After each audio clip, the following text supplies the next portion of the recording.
There's a lot to learn from the independent film space, and how various filmmakers are innovating the art and business of filmmaking. Now, as fantastic as these filmmakers are, they still make films in a traditional studio method. Getting backing from larger companies and financiers, there's little room to describe them as innovative other than their taste and styles. In regards to how their films are made, it remains to be the traditional and still largely inaccessible method that it's always been. Which is why, in my opinion, one of the more important names in independent film is a guy by the name of Freddie Wong. Freddie Wong? You mean the guy who made Milkman? And Medal of Honor Cat? And those funny, silly action YouTube shorts? Yes. But not for any of those reasons, but rather, it's his larger projects, such as Video Game High School. Do you wanna hear about how the real world's a place for me? There are 3 lessons that I think independent filmmakers today should take from Freddie Wong's career so far. Starting first with the financial model. It's no secret that making films is expensive. I personally get quite jealous of all my other artist friends because they can have an idea and then make it. We are here to do a job, not channel Scrooge McDuck. The only limitation is their skill and imagination. Whereas with filmmaking, you need to rely on other people's time and skills, and there's only so many favors that you can call before you're just taking advantage of people. Cast, crew, locations, and time are expensive. Add it all up and it becomes impossible to get out and just make your feature. How did you spend $5 million on this movie, Greg? Are you kidding me? $5 million? But Freddie and the Rocket Jump team were still able to make their hit web series VGHS. A high-concept comedy show with locations, set builds, stunts, a large cast, and extensive production design, all without the backing of a large network or studio. And they were on the web for 3 whole seasons before they wrote out the show into a satisfying end. All this is on YouTube for free. It makes no financial sense, but they did it all with the help of their Kickstarter crowdfunding. In addition, their merchandising was strong.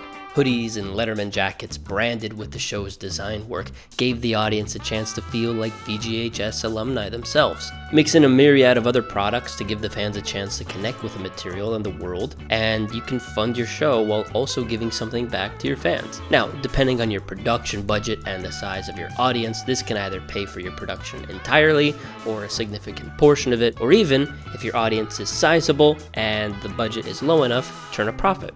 Either way, making a feature for most indie filmmakers makes no financial sense, but with a present audience in place, it can start to logistically be somewhat possible, and finding an audience is more possible now than it's ever been before.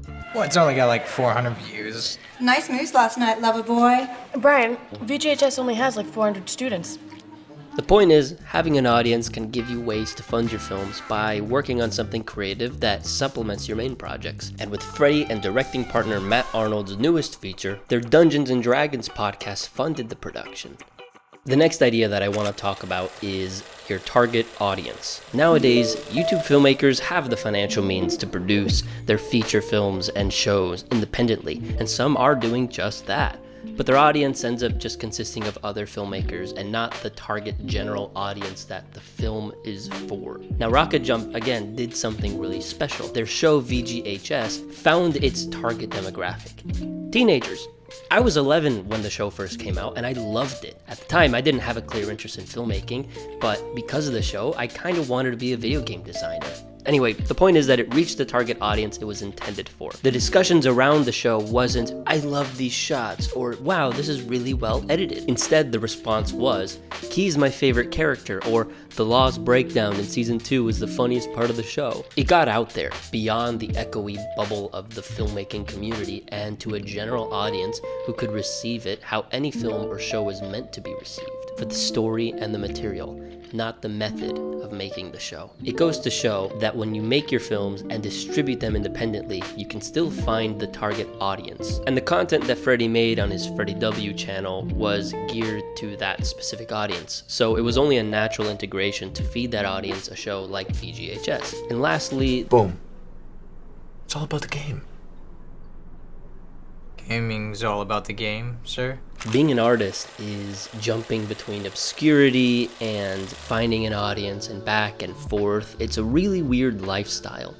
But if you just have the means to make the art that you want to make, That's a great life as an artist. If you have the means to sit down and work on your piece and share it, that's all you could hope for. And Freddie and Matt and the team at Rocket Jump figured out a way to make the art they want to make without waiting for someone to give them permission to do so. Can you imagine this would happen like this? What? Like it look like this? Just this. Well, I'm talking about like From the beginning? 2009. Oh, no, not at all.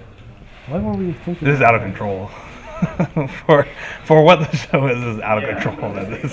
And I think that's the main thing to take away from Freddie, is he's one of the first filmmakers to have been able to not only just make the art that he's wanted to make without the permission of a studio or a network with a budget, but has been able to find the right audience for these projects, gather the resources necessary to make the production to its completion beyond a simple proof of concept short film. And I think a lot of us who have found ourselves making short films and proof of concept, hoping one day we'll get the chance to make our dream film, can learn a lot from Freddie. I'll leave you with a quote from Tarkovsky in his book, which I love. It's one of my favorite quotes, and it's something that resonates with me a lot. And I think it captures the whole essence of Freddie's career so far pretty well. When a filmmaker says he will produce a potboiler in order to give himself the strength and the means to make the film of his dreams, that is so much deception,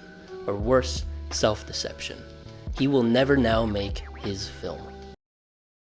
So I'd recently binge watched all of VGHS twice. I've been sick for the past month again and had really nothing better to do. And I've just been watching all this behind the scenes of old Rocket Jump and all this stuff. And as silly and goofy as maybe this video's premise is, I was genuinely inspired. If you like this video, leave a comment and let me know what you think. Subscribe if you want more of this. I like to talk on this channel about things that interest me or inspire me or whatever it might be. Just things that I think are really fascinating. So if you want to stick around and see more videos like this, there's more on my channel and more coming soon. All right, that's all. See ya.